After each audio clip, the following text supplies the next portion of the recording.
Aku baru saja mengenang semula satu quote yang sangat menarik yang pernah aku tengok dalam satu series. Quote tu dalam bahasa Inggeris lah. Nanti aku terjemah.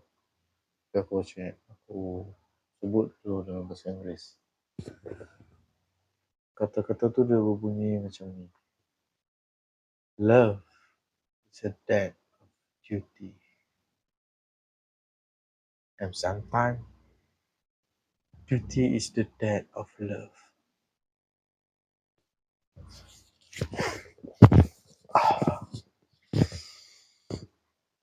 Masa mula-mula aku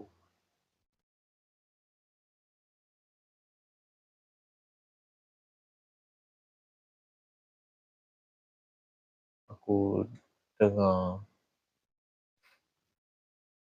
kata-kata tu kan, aku tak faham. Sumpah aku tak faham. Dah lama tu baru aku faham. Yalah, sebab bahasa Inggeris ni bukan bahasa pertama. Walaupun aku boleh bercakap, mendengar dan menulis dalam bahasa Inggeris dengan agak baik.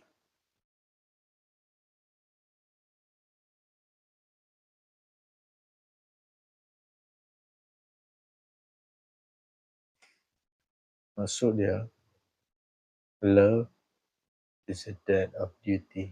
Yang aku faham lah. Dia bermaksud, bila kita suka sesuatu perkara, kita suka dengan apa yang kita buat, kita suka dengan keadaan yang kita ada, setiap perkara yang kita buat tu, kita tak rasa pun macam dia hanya satu tugasan. Kalau kita suka. Kan?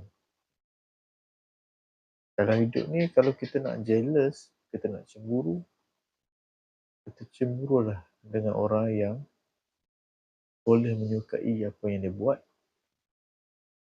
walaupun benda itu mencabar. Itu sangat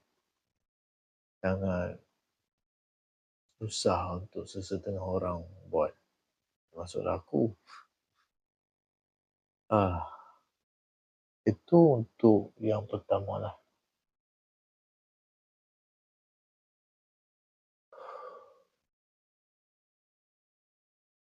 Okey, dalam ayat seterusnya bila dia cakap love is a duty, love is a debt of duty, and sometimes the duty is the debt of love.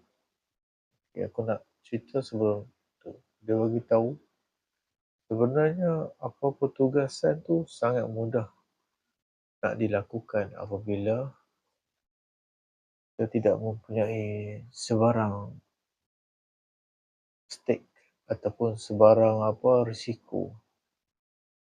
Kita senanglah buat. Tapi bila benda tu ada risiko, barulah cinta itu teruji. Cinta yang teruji ni dia ada nilai yang tinggi apabila kita berjaya mengharuminya lah. Dan kadang-kadang kita buat semua benda ikut jalan yang betul, ikut jalan yang baik. Kita masih lagi boleh gagal. Dan itu adalah perkara normal.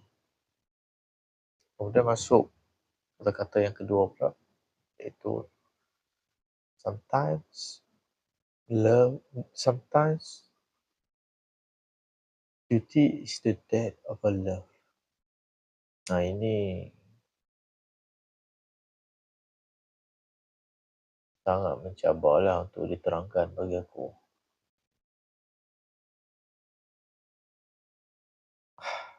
Aku tak ada kata-kata pula.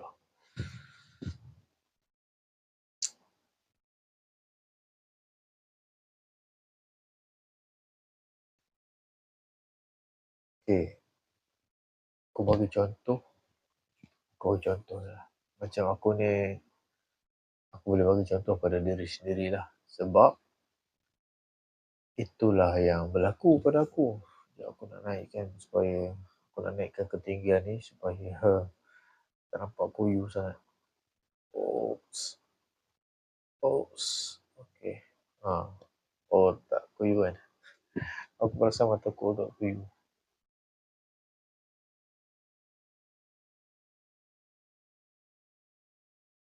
And sometimes the duty is that of love. Katakanlah kan, orang tu hobi dia memancing. Bila hobi dia memancing, dia sukalah perkara tersebut. Dia enjoy. Dia seronok buat. Tetapi apabila dia mendapat kerja, dan kerja tu dia kena memancing. Apabila dia memancing sebagai pekerjaan, kadang-kadang dia dah tak jadi seronok. Sebab dia tak sama macam hobi. Memancing ni nak tak nak, kalau dah jadi kerja, kita kenalah dapat ikan. Kita kenalah turun memancing setiap hari walaupun hujan, walaupun mungkin ribut, kita kena turun, kena buat juga. Sebab itulah tugas kita. Kan? Jadi cuba renungkan semula. Apabila sesuatu hobi itu menjadi pekerjaan, dan kalau kita dah tak suka dah dengan hobi tersebut, such a waste. Semua orang, ramai orang, kalau boleh dia nak buat kerja yang dia suka. Maksud dia hobi lah. Mungkin hobi lah. Kalau dia memasak, dia nak kerja dia memasak. Tetapi kadang-kadang itulah yang menyebabkan matinya nyala rasa dalam diri tu untuk terus berkembang. Kan? Sebab dia dah jadi tugasan. Dia tak boleh suka-suka buat dah. Hujan ke, ribut ke, petir ke, kemarau ke, dia kena buat.